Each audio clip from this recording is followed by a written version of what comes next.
Saudações a todos. Eu tive um problema com a webcam. Vou estar gravando apenas o áudio e apresentando aqui a tela do computador. Eu fiz uma variação no conector que eu havia mencionado no último vídeo, que foi essa aqui. Eu criei mais um duto. Eu tenho então o duto quadrado, que eu apresentei no último vídeo, não é? Que é para onde irão passar os fios por dentro das tubulações. Isso aqui vai ser a conexão para 3 vias. Sendo que o que acontece? Quando eu for para o Autodesk Inventor, já tive essa experiência, fica difícil prosseguir com a tubulação por dentro desses dutos, porque eu preciso ter a face exposta para que eu possa selecionar a face por onde o duto irá percorrer. Então eu criei uma configuração aqui, por exemplo, no qual eu fiz apenas um corte nos dutos. Então, conforme eu vier com a SP-Line por aqui, eu vou poder ir selecionando essas faces internas. Na verdade, esses dutos então são fechados, só para confirmar. Eles têm essa configuração. Esse é o estado normal. E aqui eu criei eles abertos, que até vai ser bom de forma didática para ver os fios com diferentes cores passando por aqui. Azul, vermelho, preto, verde. E à medida que eu fui verificando, né, esse duto ele tem 2 centímetros por 2 centímetros, é um tubo quadrado. Eu pensei, é possível que seja necessário passar mais fios, né, por mais dutos, enfim. Então eu criei esse outro aqui de 4 centímetros por 4 centímetros por 2. Note que ele está mesclado também com outro tubo. Na verdade, ele é um conector para tubo retangular,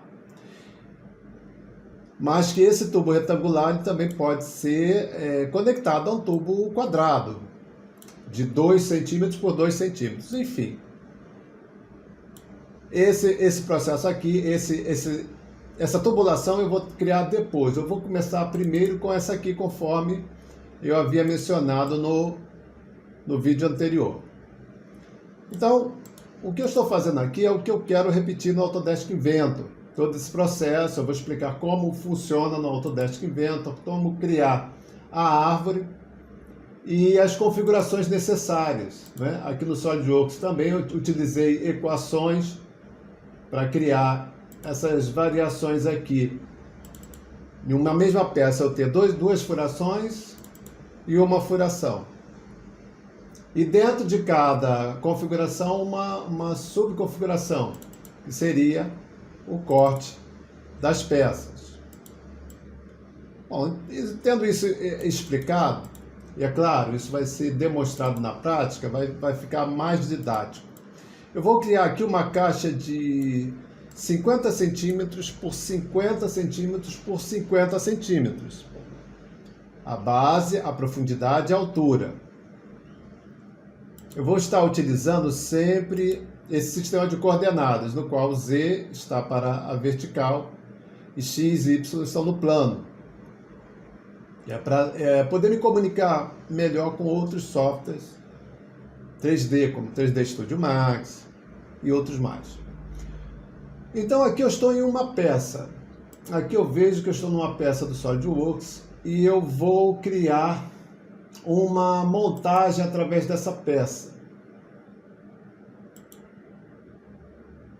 Essa peça vai ser posicionada na origem. E aqui nessa montagem eu vou modificar também a coordenada Y, substituir o eixo Y pelo eixo Z.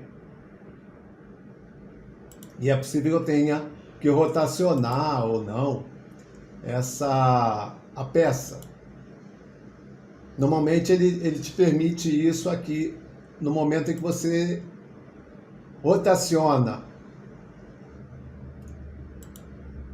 Sim. Não, ele manteve. E é exatamente isso que eu quero. Vou fechar aqui, já utilizei. Né? E esse objeto está fixo. Todos os outros objetos vão se deslocar em função dele. Então, mais uma vez, eu vou categorizar aqui, criar um método, né? No qual aqui será a largura, aqui a profundidade e aqui a altura. E assim eu avanço positivamente em Y, negativamente em X, né? Porque eu crio uma profundidade, e positivamente em Z. Isso vai do critério de cada um, tá? A maneira como proceder. Então, eu vou agora acrescentar outras peças como eu fiz no outro vídeo, né? Foi necessário criar novamente essa montagem, vou salvar essa montagem. Eu havia criado aqui alguns estudos, né? Eu vou chamar aqui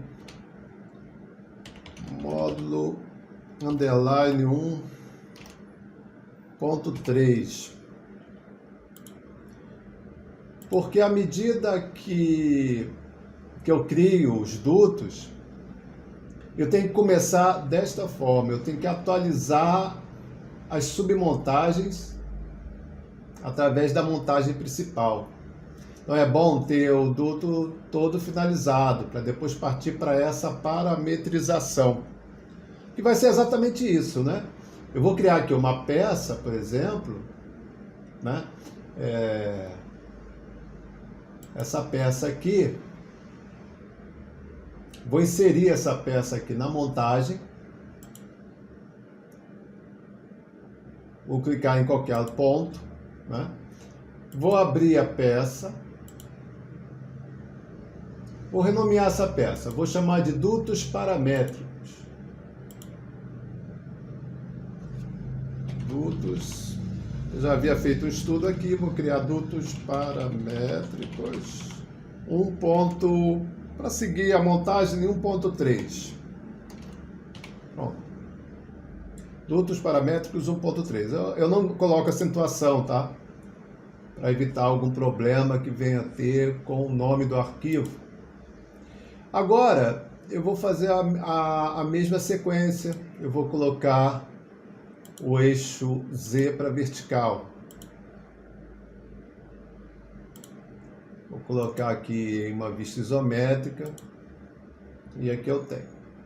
Vou salvar, eu não tenho nada nesse arquivo ainda. Vou fechar.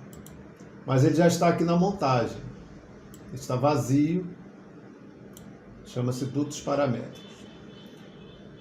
Primeiramente, eu vou fazer como eu fiz no outro vídeo. Eu vou copiar algumas peças e rotacionar essas peças.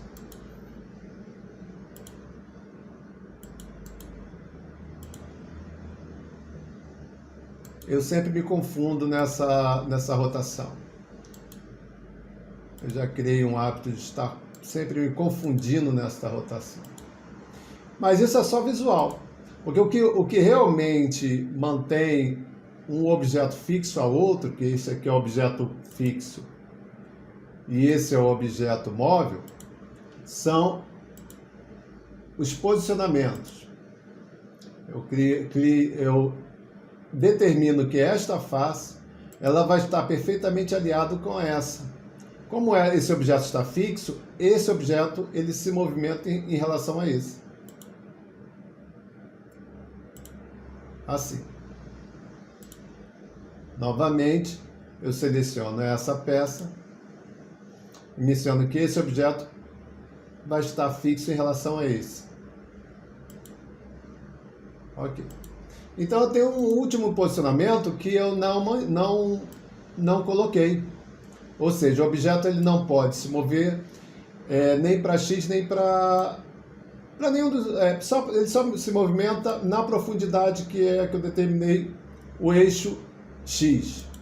Para essa profundidade, eu vou colocar um posicionamento diferente. Eu vou mencionar que desta face até esta outra face, veja que ele vai se movimentar.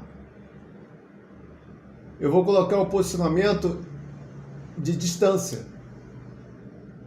E vou mencionar que eu quero 50 centímetros entre essas duas faces. Então,